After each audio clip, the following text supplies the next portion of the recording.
Imboni yemncwabo yaseNingizimu Afrika neyenza igidigidi zamarandi iminyaka yonke mbukeli ngokomlando ibiholwa abesilisa. Bakhona ke abesifazane sebengene kule mboni futhi basebenza ngokuyikhandla kula mabhizinisi. Njengoba ke mbukeli iNingizimu Afrika ibhekene nenkinga yokuntuleka kwemisebenzi, yini engenziwa ukuvulela abesifazane abancane nabadala mbukeli kule mboni? Yimaphi futhi amathuba akhona kulomkhakha ikakhulukazi kwabesifazane abasebancane? Eminye imibuzo mbukeli le sobe siyidingida noDokotela uNomfundo Mcoyizondo ongumsunguli weCebo Lethu Group noqokwe njengomengameli wokuqala wabesifazane we-South African Funeral Practitioners Association. Mbukeli abuye futhi abe oqala ovela esifundazweni iKZN emlandweni weminyaka engu-26 waleso session. Asikubingeleleke mbukeli sikwamukela ohlelweni asikhulume Let's Talk. Igama lami ngingubongile uMakhumalo wakwaZwane. Khumbula ke mbukeli ukuthi ungaba ingxenye yalolu hlelo, sishayele ucingo sizwe umbuzo noma umbono wakho. Inombolo zethu 011-714-0677 noma 0678. Siyatholakala ke mbukeli futhi emakhasini ethu okuxhumana ku-X SABC Izindaba, Facebook ikhasi lethu uSABC Izindaba. Ukuze kubelula ke mbukeli qala ngo#asikhulume #SABC News bese ke ubhala umbuzo noma umbono wakho. Asikhulume.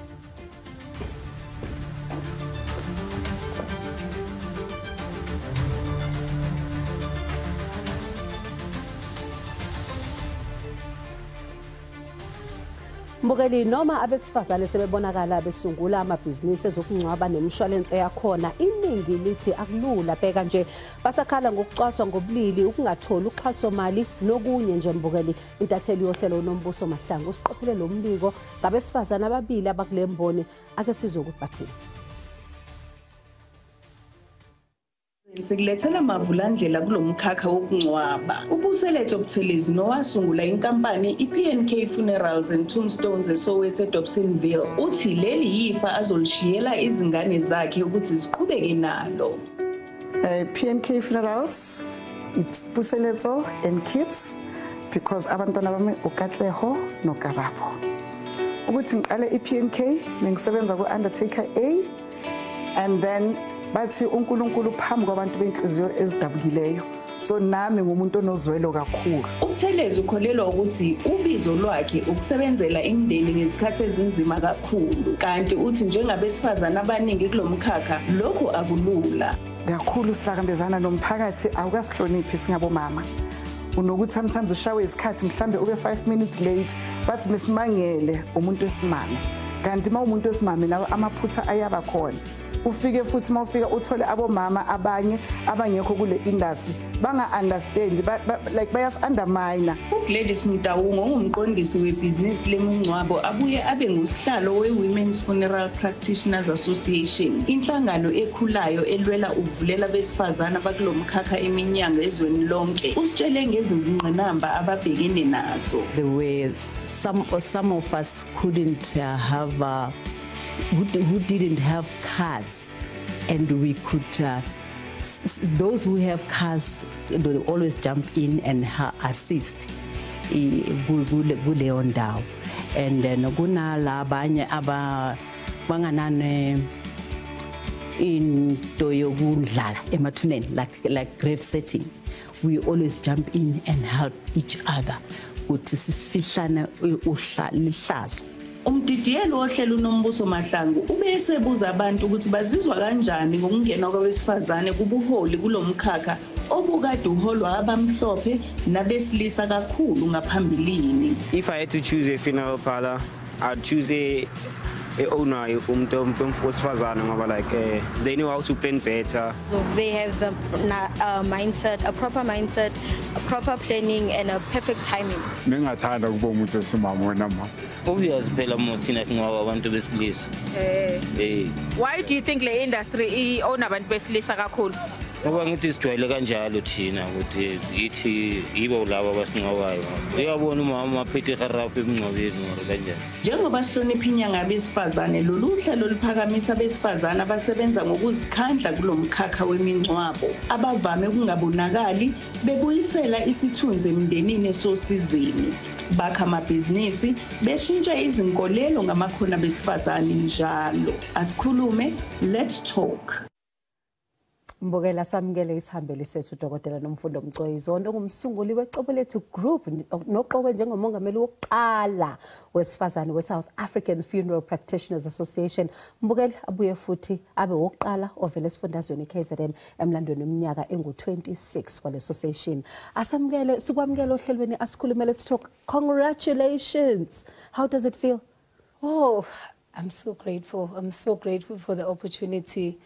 So being elected as the first female president of SAFPA, it is really an honor, and I'm really grateful for it, and to be trusted for such a role. It's not an easy one, but I'm looking forward to it, and especially for, I take it as not just my win, but a win for all the women out there that have to work twice as hard to prove themselves in the male-dominated industries, and because ngempela it's very, very difficult. And akusokuqala uzama ukuthi ube umongameli, and lokho uma umuntu ebuka the footage in and itself, it was tense. Very tense. It was very tense. The elections, they started at about 9 in the evening. They were concluded. The results came at 4:30 a.m. in the morning. They were conducted by IEC because we didn't want any mistakes. And the win was, you know, Angazi, I'm so grateful ukuthi abantu bakaSAFPA bangithembe ukuthi I can lead them, the entire country, the entire membership yakaSAFPA ukuthi iphathwe yimina. And uma uyibheka ke mhlambe nje ukuthi wena umsebenzi ozowenza ngoba bazwile abantu besifazane bechaza ukuthi bayazama ukuthi bafihlane namahlazo, kodwa kwesinye isikhathi kuba khona ubunzima ababhekana nabo mabesebenza. Mhlambe nje umuntu umama nje obesechazile ukuthi uma 5 minutes late abakubuki njengomuntu ukuthi ungakwazi kuba professional, bakhala ukuthi umuntu wesifazane besibhekeni kuyena. Yini ozoyiletha wena njengoba usumongameli? Kuningi kakhulu engimisela ukuthi ngikwenze with the current NEC, because angiphethe ngedwa, nginekomiti engisebenza nalo.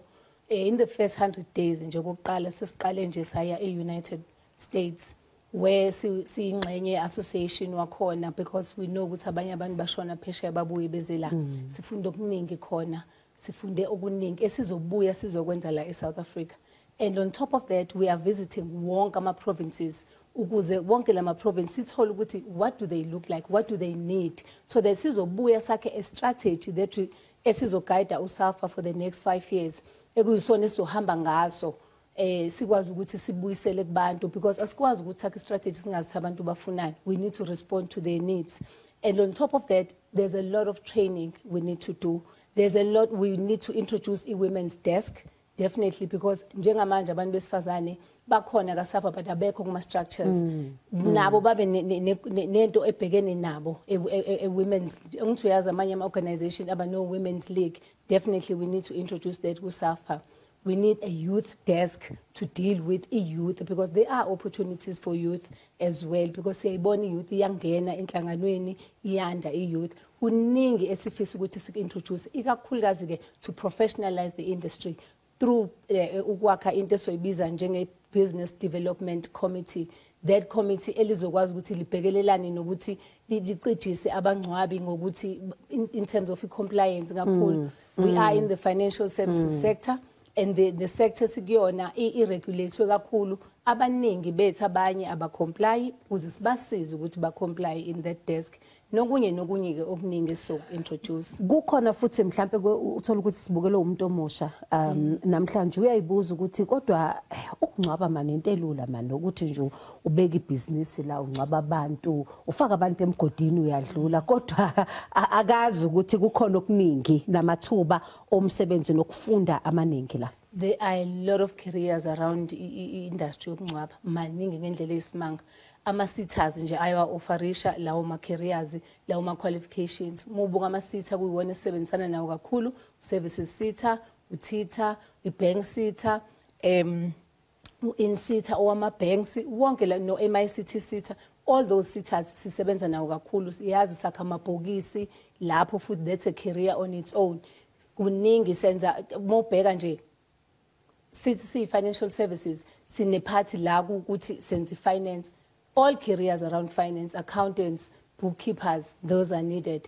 siphinde sizoza ko customer care, customer service, morticians, embalmers, maningi ama careers that akhona around the industry yethu, or risk officers, compliance officers, all those are needed around the industry yethu. So akubona nje ukuthi ukuthatha umzimba ufake emgodini noma ugeze uwenzeni. No, it's more than that. I-industry yomngcwabo maningi, ungaba ne-career nje eqondile nawe nje around the industry yomngcwabo, because mawubheka nje imathuba omsebenzi that are created around the industry yomngcwabo maningi indlela eyisimanga, because the industry itself, it contributes 12 billion to the GDP itself nje, the industry. Uyabona amathuba omsebenzi amaningi aqhamukayo, kuningi nje sikwazi ukuthi sicontribute nathi ekwakheni amathuba omsebenzi nokubuyisela ithemba kubantu singabangcwabi. Uma ubheka since your election, unalo uxhaso particularly from the men, ngoba abantu abaningi baye babuke bafuna ukubona ukuthi uyalithola yini ukuthi abantu abesilisa bakwazi ukuthi bakusupporte, noma mhlawumbe kusesenzinyana lapho? Kunzinyana, but abanye sebeyavuma manje. Nokuthi ngifisa ukubalula bonke ukuthi kuba umuntu wesifazane is not a disability. Siyaphila nje konke kuphelele, konke kuyasebenza kahle, and siyakwazi futhi ukwenza izinto zenzeke. And nokuthi ngibe kule position engikuyona, it's not because ngoba ngumuntu wesifazane, because I've built a brand that you spoke to Mawuqala. I've built a brand that is leading in the industry. So amava nomsebenzi wonke engiwenzile iwona ongikhulumelile ukuthi ngikwazi ukuthi ngithemba kanye ukuthi ngingayenza ngingaba kule position engikuyona. It's not because ngumuntu wesifazane. So asizenzeni izinto singasebenzisi kakhulu igender. And ngizofisa ukuthi when we come back from the break, a little bit of that history, ngoba abantu abaningi abazi ukuthi usukaphi and abazi ukuthi waqala kuphi, because this, it's always easy to see the final product, kodwa abantu abakuboni uma uqala uhuzuka, uqala uzama ukungqongqoza laba vala umnyango benze ungakwazi ukuthi ungene. Kodwa ngizothanda ukuthi masibuya mbukele ezitolo sikhulume ngalokho. Nganyakaza.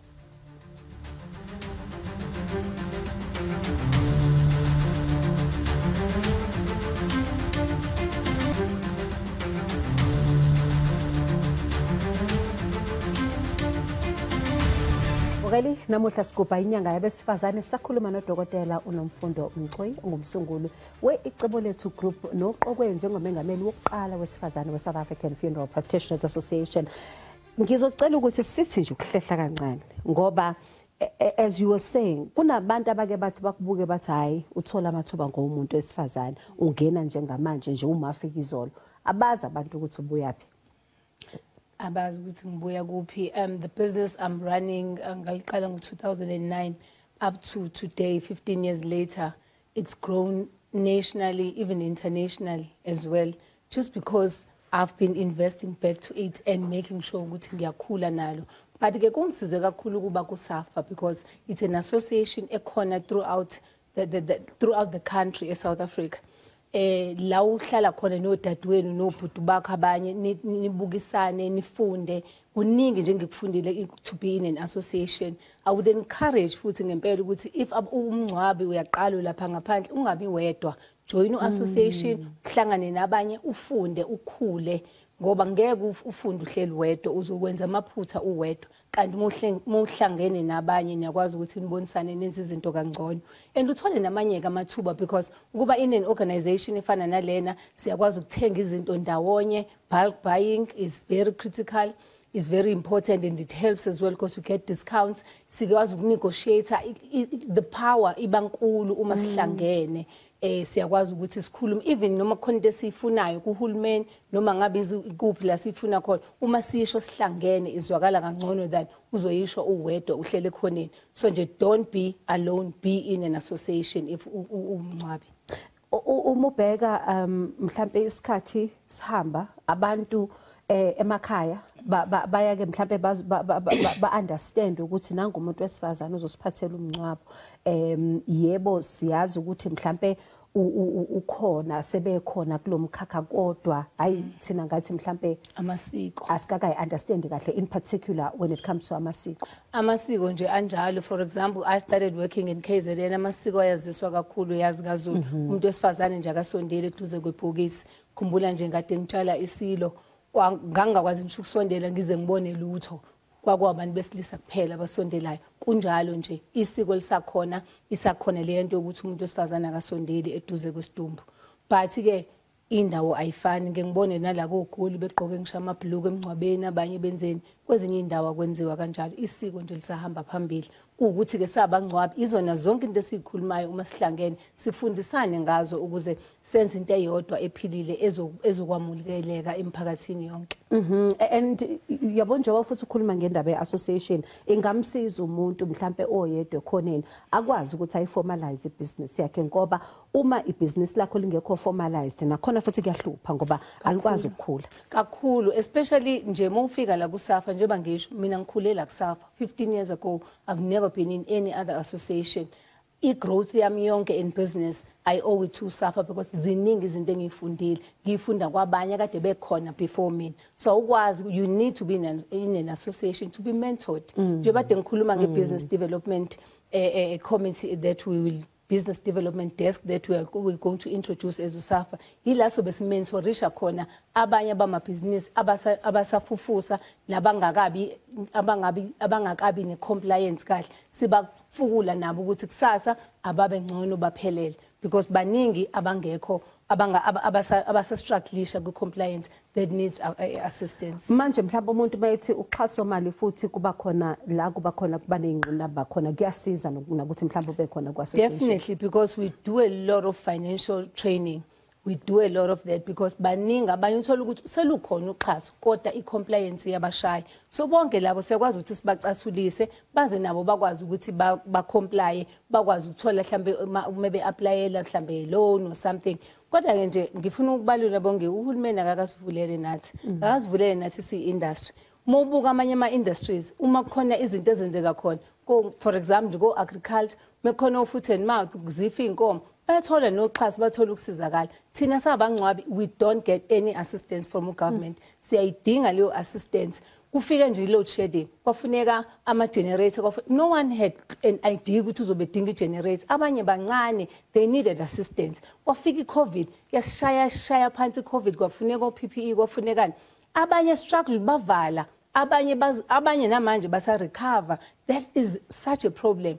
Kuningi kwafika i-looting looting yenza mina nje my business was looted 24 branches were looted. It was difficult ukuthi uvalelwe ama-officer u-24 kuningi kwafika ama-floods e-KZN siwabonile recently ama-floods e-Eastern Cape. Government is not coming in to assist bafika nje bakhulume nje ukuthi okay siyangcwaba senzani futhi nakhona wedinga ukulekelela befuneni bangcwabele mahala kanti phela we are in business as well. There's nothing for free. Yonke into kusuke kufanele nathi khona la sithatha khona ukuze sikwazi ukwenza siyakudinga ukulekeleleka sabangcwabi from our government. Ubalulekile kakhulu ukuthi bangasithathi ngokuthi amabhizinisi amanye ethu mancane asacathula adinga usizo adinga uxhaso ukuze akhule. And it's important lento oyikhulumayo ngoba uyayithola ukuthi umuntu wasendaweni ezofika kwena ethi ngicela ungcwabele umuntu amahala ngoba kunzima and if ibusiness lakho lisafufusa noma ngabe uyathanda but if you still struggling yourself still uyakha awukwazi. Yes, bigger businesses they do come bavele bathi sizosiza senze bayakwazi banamandla kade babakhona but kufanele sibakucabangele nalabo abancane because enye into lamabhizinisi amancane aphakathi amakhulu sonke sicreate imisebenzi efanayo. So nje asilekelelwe sonke ukuze kusasa singalosikhala kuhulumeni ngemisebenzi kodwa sikwazi ukuyakha nathi siyayakha sabangcwabi sidinga ukusizwa. Masibuya eyitolo sesiphetha nje kukhona into engengayibona nje ithi shazi mangibuka la izithombe zase Sun City the support you have and uma umuntu wesifazane ikakhulukazi noma ubani nje usomabhizinisi uyayidinga support in any career that you take. I want us to talk about that because that is quite for me one of the big pointers ukuthi abantu besifazane bayabasho ukuthi ekhaya ngilithola uxhaso manje kuba nzima ukuthi ngisebenze. Mbukeli ake sethishelele eyitolo unganyakaza.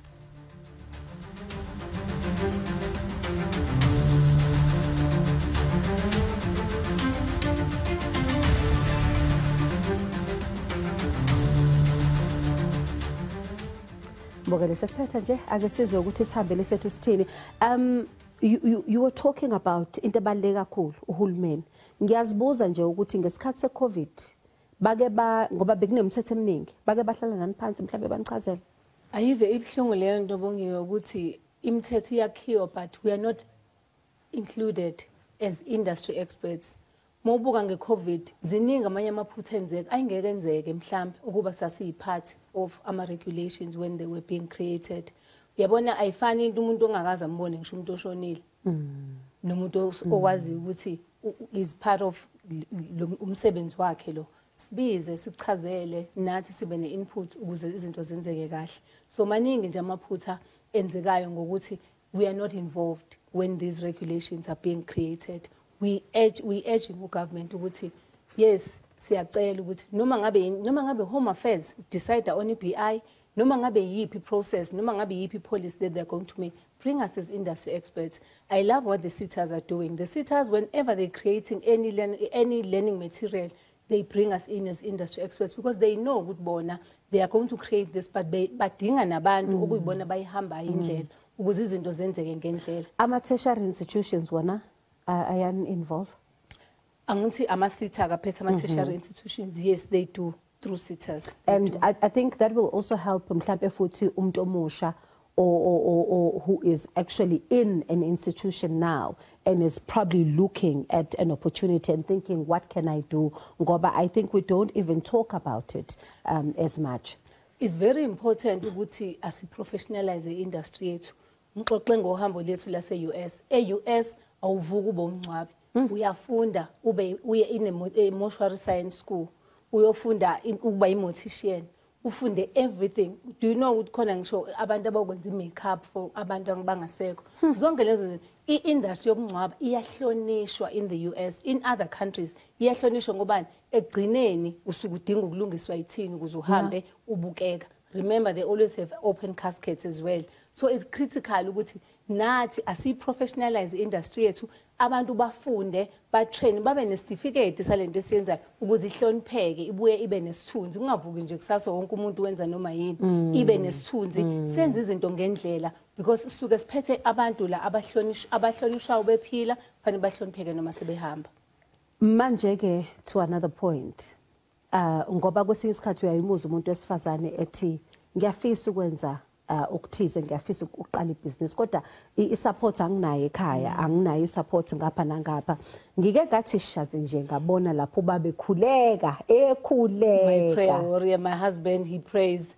Ngiyajabula ngoba uyibonelile. I do have full support at home. Usikhangane ungisupporta ngayo yonke indlela. Kukona konke engikwenzayo ube nami throughout all elections and everyone, and I've got a lot of people that were supporting me, that believed in me ukuthi ngizokwazi ukuthi ngithathe le role ngihambe nayo. And ngiyabonga kubona bonke for everything, everyone that nje voted yes for uNomfundo. Ngiyabonga nongavotanga, but manje I'm sure uyabona ukuthi siyahamba sibheke phambili and ukhulu okuseza kusapha nokusazokwenzeka. Angeke ngithathe uGcotshelwa. We do have a caller from the Eastern Cape. Sawubona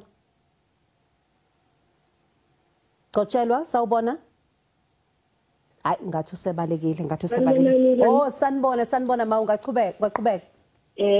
Mina bengifisa ukwazi ukuthi mhlambe i-funeral service lena yena ikhona yini Eastern Cape State. Eastern Cape kuphi? Estate, okay. Asike sizwe ke impendulo nanku mama. USAFPA nje unamalunga akhona eSouth Africa yonke. We have different pillars under SAFPA throughout South Africa. Ayikho iprovince esingekho kuyona. So kusho ukuthi nje umama ngakwazi ukuthi nakhona futhi alithole kusizo. Alithola usizo na kanjani? Hayi ke ngaphambi kokuthi ngikiye kuhambeke. Umlayezo wakho kubantu besifazane inyanga yethu le. Ngifisa ukuthi nje bomama sifuke siyibambe. There's nothing wrong with us. We are not disabled. Sinako konke uNkulunkulu usiphila amandla amaningi angaphezulu. Asifuke sisebenze, singafuni ukudatshukela ukuthi sabantu besifazane, but we must always apply excellence in everything that we do. I am not here angikho kule position because ngidatshukeliwe. Ngila ngoba ngisebenzile and I did an excellent job. KuSAFPA I've led in so many structures, not just this one. And I've done a beautiful job. Imsebenzi iyakhuluma nje singakwenzi ngoba sithi so mama ngoba siyathanda kwesinye isikhathi lo sidatshukelwa. We are highly capable. Ngithi nje imbokodo asibambe sibheke phambili. uNkulunkulu unemicabango emihle ngathi usasibekela okukhulu usifisela okuhle kodwa. And nathi sikufisela okuhle kodwa. Thank you for coming all the way for us and really all the best with your business. And siyabonga nje, just to share your journey with us. Ne-organization yonke uSAFA. Yes. Siyabonga amaSAFA amahle. Thank you so much. Asibambeni. uNkulunkulu sithembile ngalo msebenzi esiwenzayo. Ngiyabonga. Neningizimu Afrika nezwe lonke lenithembile. Siyabonga kakhulu umbukeli. Ake sibonge kusihambele sethu uDokotela uNomfundo Mcoyizondo ungumsunguli wecebo lethu group noqoke njengomengameli oqala wesifazane weSouth African Funeral Practitioners Association iSAFA. Asikukhumbuze ke mbukeli ukuthi uma uphuthelwe uhlelo liyaphinda futhi kusasa ku SABC1 ngehora lesithathu kuze kube ngokusasa.